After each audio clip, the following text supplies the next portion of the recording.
¿Qué onda? It's Naninator. In this video, we will go over monster part weapons, featuring the Mod Lava Cow mod specifically and exclusively for RLCraft Dregora.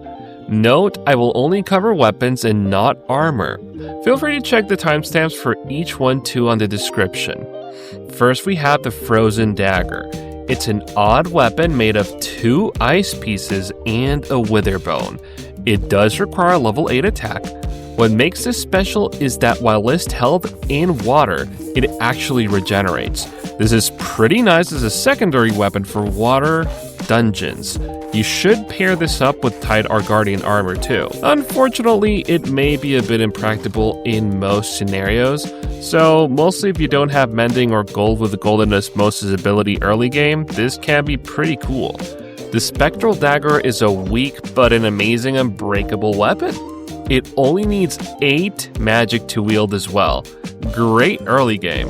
It does also a 3 damage by default, but a +2 bonus to non-undead enemies, which is most actually. Can be tricky to craft, requiring a wither bone and an ectoplasm ingot, which is made by cooking an ectoplasm mass with 4 ectoplasm dropped by the Avaton, Banshees, or Ghost Rays that you just saw on the screen. The Beast Claw are claws from the dreaded Ithakua monster. Sorry if I misspelled that. But if you equip 2 of these on your hands, you can pounce forward like one yourself too. Just right click it and it will give you haste and strength 1 for 3 seconds. Just enough time to decimate your foes with them. Unfortunately, it can be hard to make them given the components are mostly prominent from the Ithakua itself, which is a rare monster in of itself also. They also require 16 attack to equip. Very fun nonetheless. Azrael's Scythe is also known as the Reaper Scythe. This uncraftable weapon can be obtained as a possible drop from the Skeleton King. It is literally one of the best weapons out there because it has 12 base damage comparable to Dragon Blood weapons. It is one-handed too, has an innate sweep effect, and it hits for 1 damage to surrounding enemies within 2 blocks of the enemy hit. It is compatible with a sweeping enchant, so to deal full damage to surrounding enemies, you do need to add the sweeping on top of it.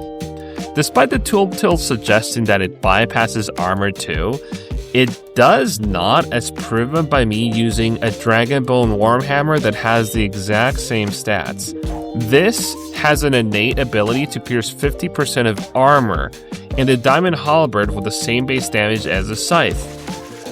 Do note it does have some large requirements to equip with 24 attack and 16 defense as well as 8 magic too. Famine is a small, uncraftable dagger meant for utility rather than damage. It inflicts 4 points per swing of damage, has a high attack speed of 2.8 though, making it very easy to spam. This is great since it restores 1 hunger point on hit or restores 2 if under the hunger effect, paying tribute to its name, I'd say. It combos well with a Famine armor set, which gives the hunger effect when fully equipped. You can find it in underneath chests or as a possible Skeleton King drop. It requires 16 attack and 8 gathering that may be a bit high for it, but you will likely have these levels by the time you find one anyways. The Tooth Dagger is a quick, cheap, and easy to craft weapon which requires no level to use. With a respectable 5 damage for something you can make in the 2x2 player grid, it's just a nice emergency weapon. The Bone Sword is a pretty interesting weapon as it scales a bonus 10% damage of the target's maximum HP. However, it is capped at a maximum of 5, meaning enemies with 50 HP or more will be hit for a total of 11. It has a base damage of 6, which is pretty good, especially since some mobs have scaling health. It does require 8 attack and 4 magic to equip, as well as to make it 4 Fangtooth, a Dragon Bone, and 2 bone blocks in the crafting grid. The Molten Axe is one of the 3 molten items that you can make. It would be amazing for early game in particular since it turns cut wood into charcoal. This is due to being able to have a reliable fuel source and easy to make charcoal filters too. It requires 8 attack and 4 magic to wield. Unfortunately, it uses a fire lily, a blaze rod, and the harder to get 3 molten salamander meat from mobs that are usually exclusive to the nether. Interestingly, it gets automatically enchanted with Fire Aspect 2 once created. It has low damage at a value of 6, however. Molten Hammer is in the same boat as the Axe, instantly enchanted with Fire Aspect 2, but requires 16 attack and 8 magic to wield or activate, respectively. The exact same building items too, so it's just arranged as a T form, like the Molten Axe. Its special attack lets it deal fire damage in an AoE 4 blocks in all directions around the player for a total of 8 damage. It does go into cooldown, so it also has a base 7 attack damage for direct hits. The Molten Frypan is the weakest of the 3 molten weapons with 5 base damage, but it does not have any equipping requirements. It also always gets enchanted with Fire Aspect 2. It is a unique item that enables recipes for cooking special dishes from this mod pack. I recommend you check them out as many of them have special effects and bonuses too. The Frigid Thigh is dropped by Frigids. These are also known as frozen zombies in cold biomes. This is literally their thigh. They inflict slowness 3 for 4 seconds on hit, making them pretty useful. You can also eat it for some reason. Given they are both a weapon and food, it is, a fun fact, the only edible in the game that requires skill to eat.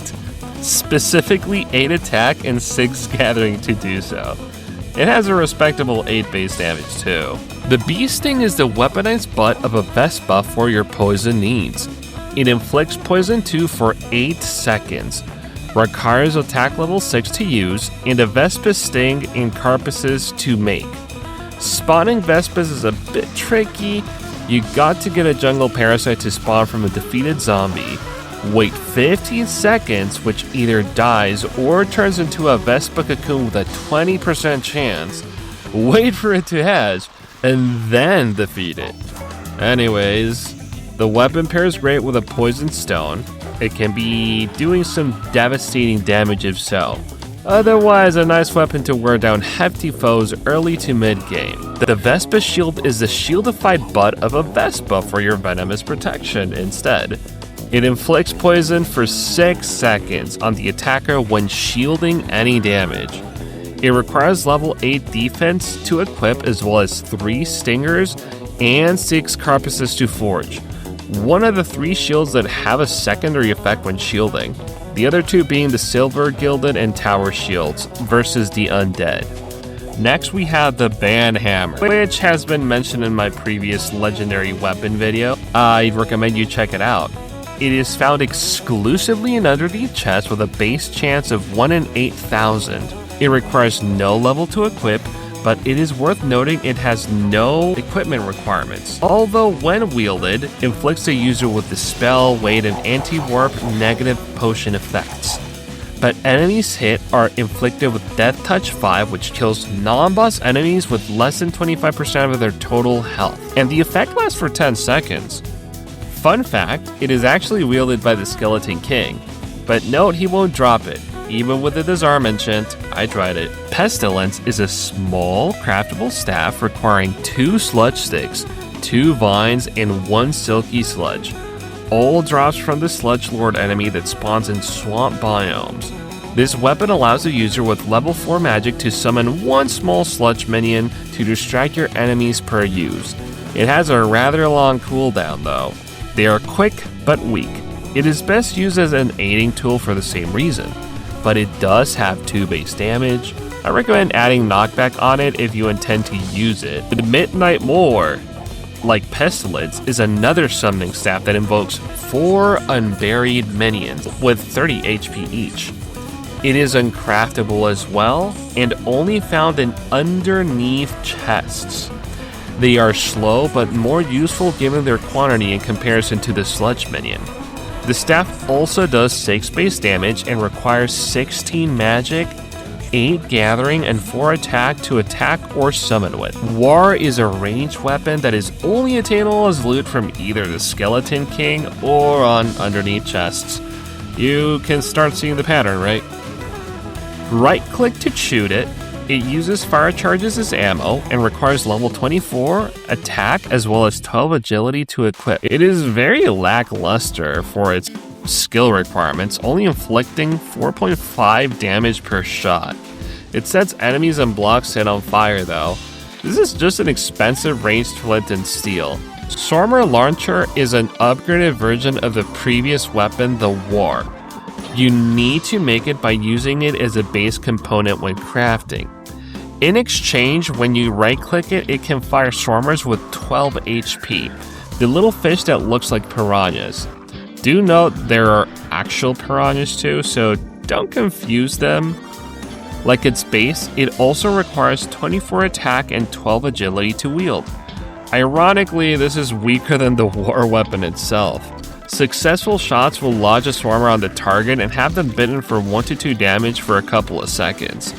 They do drop some more swarmers on that, so you can effectively pick them up infinitely as well, as long as you have enough uses on the weapon left. So it can be useful for farming Fangtooths too, if that is something you intend to do. Inferior Holy Grenade are weak versions of the Holy Grenade. Check my weapon compendium for more info on that one. This grenade explodes on impact, does not grieve terrain, and does 5 damage point blank. Pretty weak, but it does do an extra 300% damage versus the Undead, making it 15 maximum point blank. A respectable 7 block range in all directions.